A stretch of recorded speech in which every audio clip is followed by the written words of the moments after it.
Welcome to the podcast, Paula. Thank you so much for joining us. You are a certified life and health transformation coach, and you're the host of Phenomenal Living podcast. Fill us in real quick on what it is that you do as a coach for women. Sure. So my story actually goes back to I was first a teacher. I taught in the elementary levels, everything from pre-K to third grade, like where I was all the time teaching.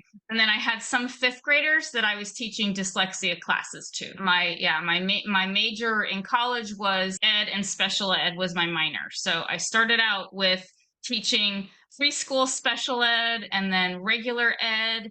And then I did reading recovery. It doesn't even exist anymore, but it used to be a reading intervention program. Anyway, all that to say, then after I had children, I was like struggling, trying to figure out what's next for me. My health was an issue. And that's what brought all of this stuff together. And so during this time, I got, I decided that I had to become educated. I was going to say I got educated and I got life coached. And in the process of getting life coached, what do I want to be when I grow up? I realized I want to be a life coach. And so I got certified, a little while later. And then the coaching company that I was using was encouraging me to go back with my roots and what are you good at? And I'm like, parenting, parent coaching. So I started parent coaching. I often would have parent teacher conferences and they would ask me questions like, how come my kid is so good for you at school? And when they come home to me, they're terribly rotten. What do I do? And those kinds of things sometimes are a little uncomfortable.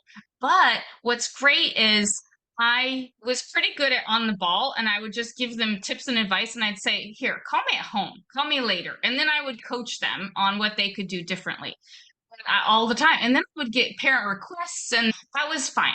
That was good.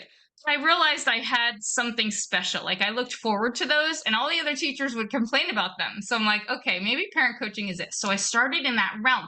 What I noticed is a lot of those parents that came to me had kids that had issues. ADD, ADHD, autism that wasn't diagnosed yet, or things like that. So tricky kids is what I call it because they're not diagnosed yet. And I was working with those a lot. Underlying root cause was almost always health. And that was when I was like, okay, and I was struggling with mine and I started learning all this stuff and reading and taking courses. And I was like, I have to get certified in this too. So I added on that certification.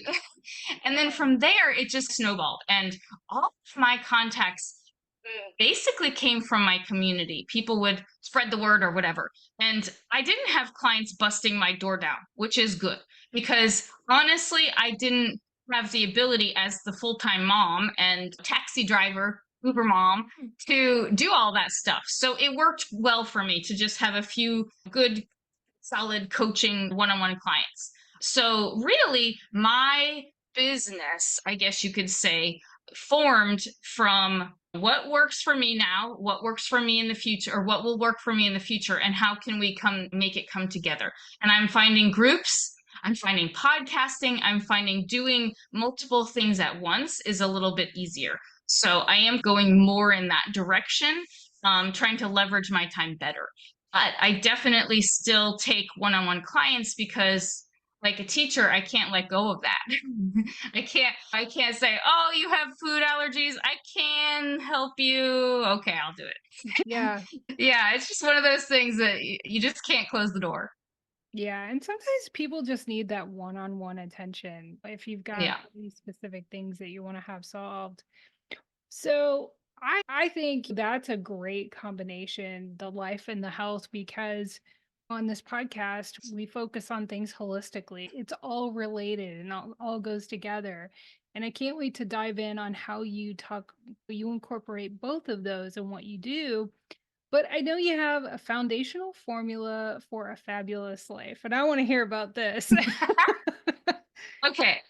We did already establish that you personally or some of your audience is good with speaking about religion and stuff, correct?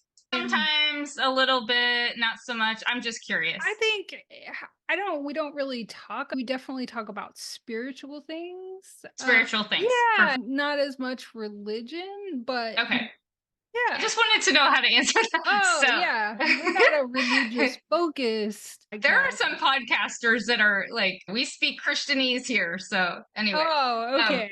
yeah. Anyway, so for me, I call it a God download. And I know it's Uh-huh. not a real word, it's how it happened to me. I had a dream. And when I woke up in the middle of the night with insomnia, it's what I was hearing and feeling and experiencing that day. And I'm processing it, right? Like often you do in dreams. And so I started making notes. And really, it turned into what I was learning from community, from my personal experiences, from teaching and all that, from mommying, like all of that stuff came together at once. Plus, when I was at church, we were taking a course from Dave Ramsey called Financial Peace University. And so our finances were part of that. And so, because all of this happened at the same time, I was given this vision that I need to take it to women. And my new job as a teacher was to teach on a stage about 5 different things. And the 5 things are physical health, emotional health, educational health, financial health, and spiritual health. Mhm. And when you do these 5 things, this formula that you end up creating is essentially life balance. Now, this quote unquote life balance looks different for every person. However, entrepreneurs specifically struggle and need tools. They need time saving tools. They need things that help them feel successful quickly. They need resources. And if I can be of service to people in that way, that is what I want to do now at this point. And so, this, I guess you could say, fantastic formula literally came from the lessons that I was learning. And it is what I'm grabbing it right here. If people want to take a look, my book, I'm holding it up. It's called Becoming a Phenomenal Mom 5 Steps to a Healthier Life. And that's what I talk about in the book. So that is the formula. It's the 5 things and how to best find them for you. And the book is conversational in nature, in that I'm just speaking how I am right now. And I'm encouraging and I bring a little bit of teaching in it, but then I ask reflective questions. I want the reader to get something out of it. I knew deep within me, I didn't want to publish something that it was someone's story and okay, what am I going to get out of this was what I wanted. And so I needed to give them things. And so it was the things that I was learning. Mhm. And it was how to balance these things, how to, as a mompreneur, make my life the best I can make it.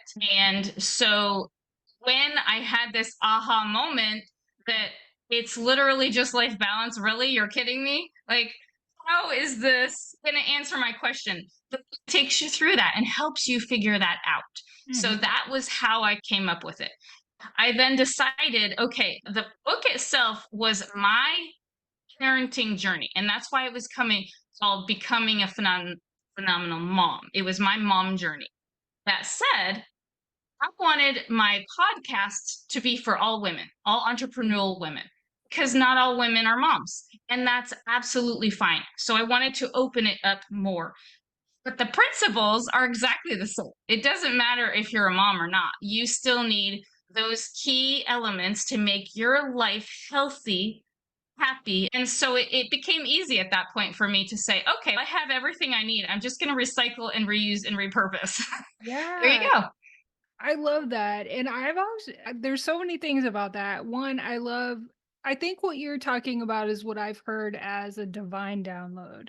And I think, Yes. yeah, it is just, you just have these compelling messages and you just can't ignore them. And yeah, this podcast is a result of one of those. Yes, Like, absolutely. I just couldn't deny not doing it. I would unintentional. I had another business, but I was just driven and compelled to do this podcast. But so I Good for definitely you. identify with that. But Yeah. So, one of the elements that I'm really curious about, and I can understand four of them, but the one that's interesting to me that I've never heard in that formula is education.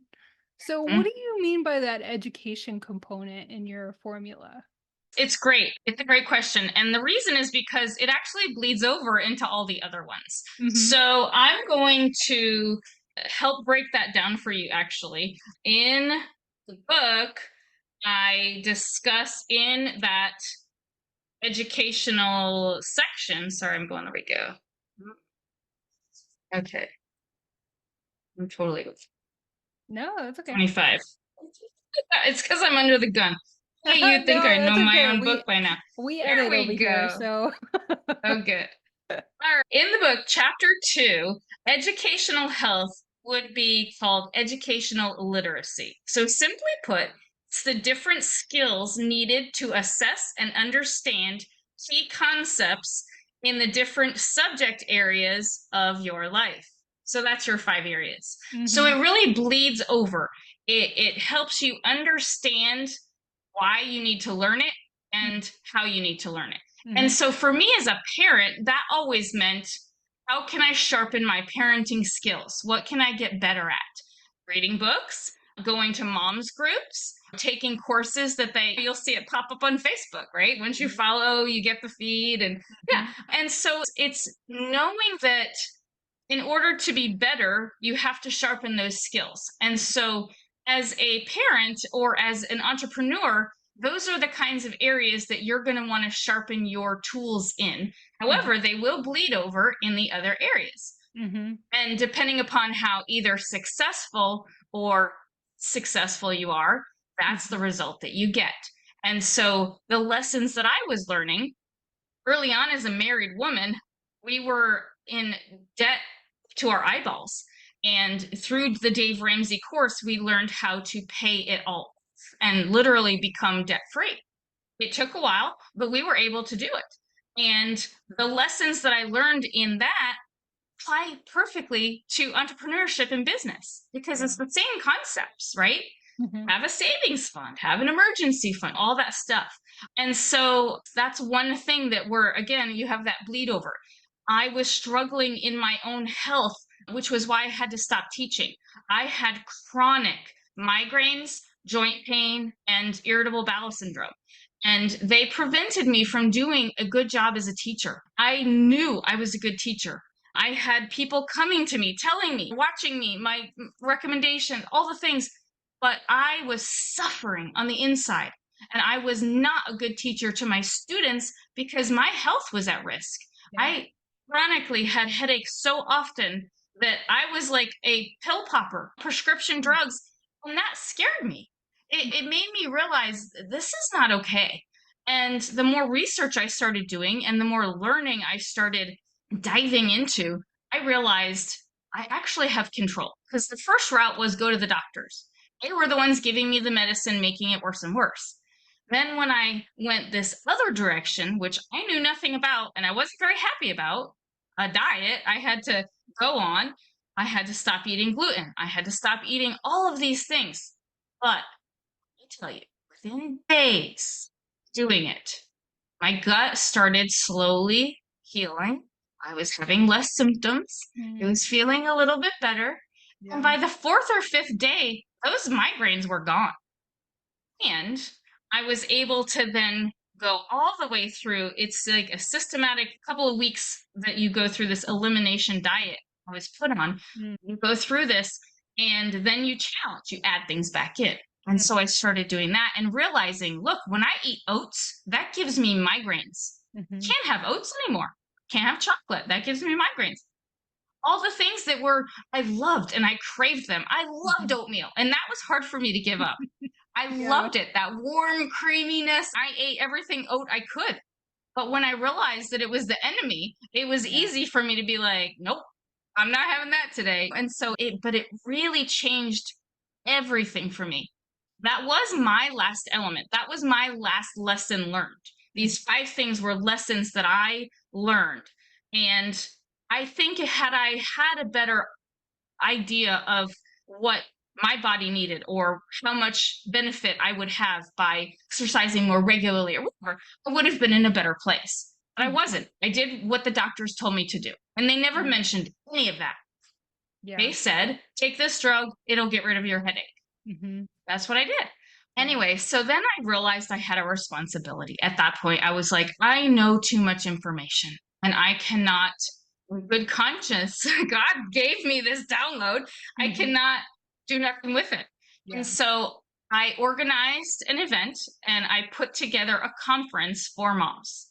Mm-hmm. And we had it at a church and it was very well attended. We had 250 women attend. Yeah, it That's was good. awesome. I know. And it was such a blast. And I loved doing it. And I loved pulling the pieces together and organizing it and having it. Afterwards, I was tired, but that didn't mean that I was done. And Mm-hmm. so I had to take off a few years. Life happens. Anyway, that was all the way leading up to, okay, here I am at this point in my life, and I need to go back. I'm not going to put on a conference tomorrow, but what can I do today? I can write my conference in a book. And so I found a good format and I found a way to do that. And I did. And then I knew right after that that bringing it to the air via podcasting was it. Yeah. I did do that back when I had the conference. I had a blog talk radio show. It was the same thing, but that's what it was called back then. They were not called podcasts. It was called Blog Talk. Yeah. You had a blog. Yeah, everybody had the blogs back then. So yeah, my podcast was on a blog and I had a radio show and it was fun. I loved doing it. So I knew I would be doing that again. And I did end up starting that this past fall. I have Yeah. done now 15 episodes. Yeah, that's great. So it seems like what I'm hearing is that you are giving women permission to learn new things. And not only that, but showing them they have an obligation to learn new things and Yeah. not just accept what is. And the Mm. sad thing is that I hear so many women, especially at a certain age, they feel like they can't learn new things. I don't know why, but if you're listening to this and you feel that, that is definitely a limiting belief. You need to try and rewire. Yeah. And let's figure out why. Right. Let's figure out what's preventing that. In my research and what I learned, and this is taking us to the next kind of topic here, gut health. Mhm. There is it's called gut brain connection, Yep. and there is a direct and absolute correlation between how well you think and feel and Mhm. how healthy your gut is. Mhm. And when your gut is in its prime and everything is thriving and you're drinking water and you're taking probiotics and you're eating greens and all the things, your body is doing great, but your brain is at optimal capacity. You're able to think on neurons that are firing left and Mhm. right, and you're making decisions and you're doing all this great stuff. When you're eating poorly, when your gut can't absorb the foods that it's consuming and it doesn't know what to do with it, it slows everything down and it makes you feel stuck and it makes you feel overwhelmed. And Mhm. then that cloud that you're talking about prevents people from thinking that they can go further. And I'm starting to realize some of our older generation folks are those folks because they don't know. Yeah. They don't know. And they don't realize that possibly the gluten-y sandwich that they're eating every day for lunch is what's causing the problem. Well, Yeah. one thing I love too is you listen to this divine download and it set you on this course. And it sounds like it's also important to you to help women understand the importance of listening to their gut or their Yes. The intuition. intuition. Yes. And so, talk about that and how you help women nurture that because I think that's so important. It is. And I love calling it gut instincts because it's all of it. Hmm. It takes all of the abilities that you have. It takes your health. It takes your wellness. It takes your emotional spirit. It Hmm. takes everything and it harnesses it together and it helps you to either make good choices or bad choices. Hmm. And the healthier you are, the more clearer thinking you have, the easier it is to make good choices, right? That's why when people who are on diets they tend to easily go back on diets and sometimes easily get back off diets. If you take someone who has never dieted in their whole life and you say, now you're going to go on a diet, they're going to freak out because they haven't done that. They haven't gone in and out, right? They stop eating blah, blah, blah. For those that have done it and they understand. It's that similar concept where you're taking, when you're taking that kind of I don't know, gut instinct and you're learning it or you're not. Either you're growing or you're not. And if you allow yourself to question yourself and question your own thinking, then you have the ability to break through. And that is where true change can happen. And when I was learning in getting my certification in life coach training, that was one of the biggest things that I remember having as an aha. You just have to be open and be willing to question yourself because you are the only one stopping you. And until we realize that, like our limiting beliefs, like you said, we don't even realize we're putting them on ourselves. How we do that is thoughts. Yeah. So I have a quick, teeny tiny little thing I want to share about that. My husband is a fantastic skier. Double diamond, loves to ski, grew up doing it. I grew up cross-country skiing, not good, had a bad experience, was afraid. Opposite ends of the spectrum. He wants to go skiing. He wants me to come along and go with him, and I'm miserable. I have to get over it. I want to do it. I really want to do it. I want to stop being so afraid. So I sign up for the lessons, and that's going good. And then I get out on my own, and it's a disaster. And what I realized after a year of that happening was that my mindset was the problem. When I went out on my own, do you know how I talked to myself? Paula, why can't you do this? You were just in a lesson. This is so hard. It's so cold. The negativity, I was like, whoa. The reason why I noticed it was because I had just come back from a conference for life coaches by the one and only Brendan Burchard. Some people know of him, some people do not, but he is definitely a motivational speaker. I came off from this high going straight into skiing, and I had no idea that year after year I had been beating myself up. And so it made me realize how many of us do this and never have that realization. How many of us never give ourselves the opportunity to question our thinking? Right. Is this good for me? Is this true? Is this kind? Am I being kind to myself? Those kinds of questions. And I think that leads us to our gut instincts. Do I go this way or do I not? No, I love that. And I'm not sure if your story is going to change my negative perception of skiing because I too had a bad experience when I was a teenager. So bad. I haven't been back since, but no, I don't blame you. It's hard. It is. And I don't know about you, but the sound, like people behind me on snowboards, on the ice, it would petrify me. And I needed those private lessons just to not be so afraid. But I was determined because my husband loved it. And I wanted to do stuff like that. Yeah. So we're running up a little bit against time, but I wanted to talk about some of the misconceptions that entrepreneurs have and how their health is related. And that is a fantastic question. Because I think we just look at being an entrepreneur in a vacuum or being a mom in a vacuum. And honestly, they're all connected. So can you connect those dots for us?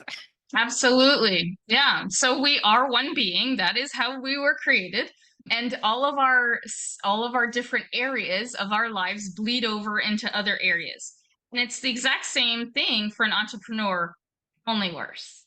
And the reason is because you cannot ever escape your brain and your thoughts and your ideas when it's your baby and your thing you're doing. When you are working for someone else, it's a little easier to close that page and put it on the shelf and say, see you Friday or see you Monday. When you're an entrepreneur, it never stops. And so that overlap becomes, there's a book that is written, I forget who the author is, Men are like waffles, women are like spaghetti. That's the name of the book. And that concept is absolutely accurate in that you have your little boxes and your compartmentalization, and then you have your women, right? So entrepreneurs are a lot like that. Everything bleeds over into everything else. The way that we can best help ourselves in entrepreneurship in order to be successful is to honor these different areas of our life, to figure out how to improve each one just a little bit better.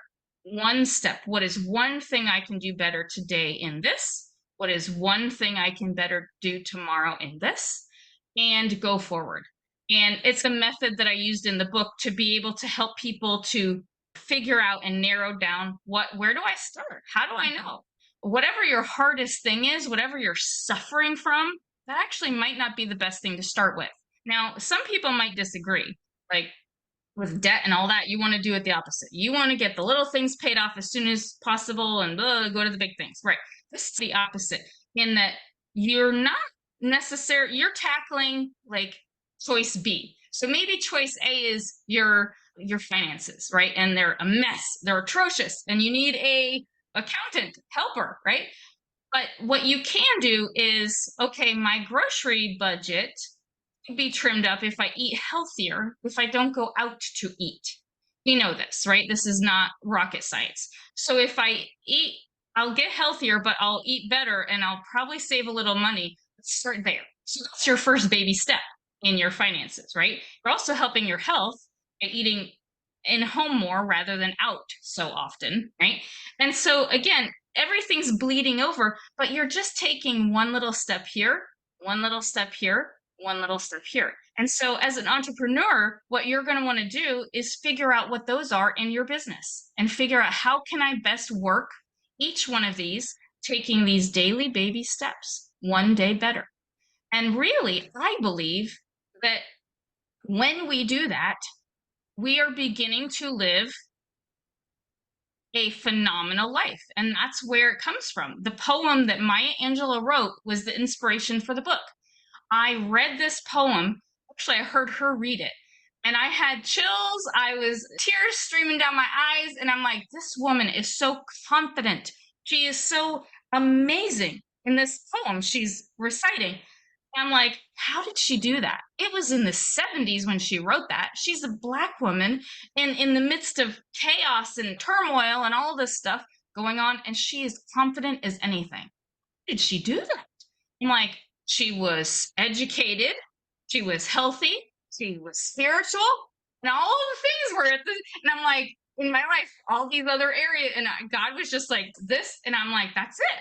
And it all came together at the same time. So that word phenomenal to me means complete wholeness and balance in a way that cannot be described any other way. Like phenomenal is like the epitome of the best. And I think that, yeah, it's like the best of the best. And I think that if an entrepreneur is wanting to be successful, she's really thinking she wants to be phenomenal, right? She's not thinking, I want to struggle. She's not thinking, oh, this would be horrible if. She's thinking, wouldn't it be great if, right? And it really is a whole concept come together. And when we allow ourselves to think of it in that way, and we allow ourselves to take the time to discover what is one thing I can do better in this area, one thing I can do better in this, when we allow ourselves that opportunity, I believe that it gives us so much strength and confidence that we pick up speed in our momentum gains and then we become. Yeah. No, we definitely have a tendency to bite off more than we can chew. And then we get discouraged and then we feel like failures. And so I love that incremental approach. I think it's always the best option when you're trying to make any change. And the brain doesn't like big changes. so, Nope. so How do you eat an definitely. elephant? One bite at a time. I would love to hear your main takeaways for anybody listening to this podcast. If you want them to get one or a few messages to plant that seed, what would that be? Sure. So I believe the foundation of everything is actually rooted in, I'll just be honest, like the gut brain connection is so vital. And so if you can take hold of what's one thing I can do to help make my life healthier tomorrow, and one thing I can do to learn, like the learning and the health are so intricately intertwined that you will be so much more successful in let's say creating goals and then getting closer and attaining those goals, right? Mhm. When you are doing those things. And what I mean by health is drinking water, getting 7 to 9 hours of sleep, eating balanced foods, not just certain kinds of foods. Like we don't want to eat like toddlers anymore. We're not toddlers, right? Eat greens and eat starches and eat veggies. Balance. Just think of little things like that you can do and make those small changes in your life. And then simultaneously in your business, the area that you need to see the biggest breakthrough. It might be mindset. It might be, why can't I get any clients? Let's think of it differently. Let's think of it as, how can I get a new client tomorrow? It's totally different thought process. It's a totally different mind frame. And so when we set ourselves up in that way, when we work on those two things just by taking those baby steps, we move along better. So that's the number one. The number two, I think, overall would be, remember these 5 areas and don't neglect them. I now look back, realize I could have been that phenomenal teacher I wanted to be had I not neglected my physical health. I didn't know what I didn't know.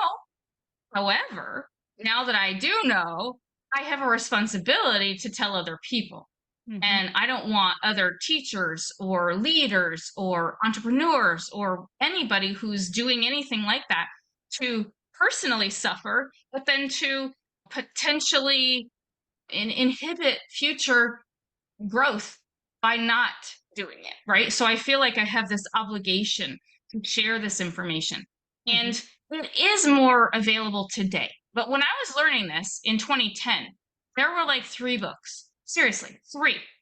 And I got one of them, and it was not easy to read. It's the GAPS diet. Some people are familiar with it. It has been around a long time, but it's the gut and psychology syndrome. That's where that comes from. And that's this whole gut brain connection. I read that book and it changed my life. And Mhm. that's what got me on this whole course. And I actually Mhm. reference it quite a few times in the book because it's really, it changed my life. It Yeah. helped me grow and Mhm. it helped my entrepreneurship, ton. I love that. I love that you're so passionate and you can tell that you care so much about helping other people feel better and live a better life. And Mm, I will definitely leave links to Phenomenal Living in the show notes. But where yeah. can the audience connect with you and learn more about what you do? Sure. So the book is on Amazon. That's one. For anybody who's interested in the book, it's both, you can get it both digitally Mhm. and physically. So it's paperback. I haven't done an Audible one yet, but at some point. I've got On your priorities. free That's time. whatever. Yeah, exactly. It'll get there. But it's short. I read it one of the first times, and it took me an hour and a half. It's not long. That Mhm. said, could take someone much longer because there's journaling sections and they can write. So it could take longer than that. But if you were to just read the whole thing, it's not a long book. I didn't want moms to be stopped by its size. And Mhm. the chapters are all really small. There's lots of them. So it's on purpose. So it's very doable. Anyway, the next place socials would be Facebook and Instagram are my most common ones because truthfully, that's where my people are my age. And that's where they go. And entrepreneurs have a lot of success in that area. Facebook groups is really a good way to run a business when you're a coach. So, Facebook is probably where I live the most, and then the podcast, of course. And then I would say I do have some things on YouTube. I need to update it for sure. But I do have some things there too. And So you have a website too, right? absolutely. That's just Yeah. my name. It's paulatobey.com, Paulatobey.com. All right. And we'll definitely leave links to all of that in the show notes to make it easy to connect with Paula. Thank you so much for being on the podcast. I love learning from you and all of your passion. It It's great. Thank you. Well, thank you. Yeah. My goal is to make what should be boring and like too intellectual to understand common knowledge. I just want all people to know it's really doable. It's really easy. And don't make it as hard as it is. And that's how I wrote the book too. I was like, just I'm gonna do it in my speak because I don't want someone to feel like they don't can't grasp it. It's Right. it's too important. It's way too important. I Yeah. feel like I need to save lives at this point. For real. Part Oh, of my yeah. passion, Well, you're yeah, part of my passion is because I lost my mom to pancreatic cancer. And I talk about that in there too. But that is a gut disease. Oh, really? And and Wow. it starts, yeah. And so that really fueled my educational, okay, that yeah, have to do it. Hmm. That's really a good reason to take your gut health seriously. I think a lot of people just deal with it or think everybody's Correct. got Ignore. issues or Pop another it's not Imodium something you or want to talk about or really go to the no, no doctor one. for. No, exactly. Yeah. So And there's I did start volunteering for the organization because I felt such a close connection, but this passion of education, it's too strong to ignore. You're exactly right. There are people that are dying every day just because they put off going to the doctor because it's just IBS. I've just been dealing with IBS. That's mm-hmm, the number one symptom. mm-hmm. It's just IBS. Guess what? I know if I had never changed my lifestyle, that could be me today. My Yeah. doctors did tell me I would have ended up with celiac disease if I hadn't. Yeah. So I knew that what I was doing was huge, but now I have this whole responsibility. So Yeah. Well, I'm that's very passionate. awesome. Yeah, I'm so happy to share it. I think it's so important, and it sounds like you got so much knowledge to share. So thank you for being on the podcast. Yes, thank you. And I'm sorry it probably took a little longer than you wanted, but I That's think okay. I didn't have anything after this, so it's it was good. I think it was is worthwhile in that if there's just someone that can be helped, that is my goal. Yeah. No, absolutely. Thank you so much, Paula. You are very welcome.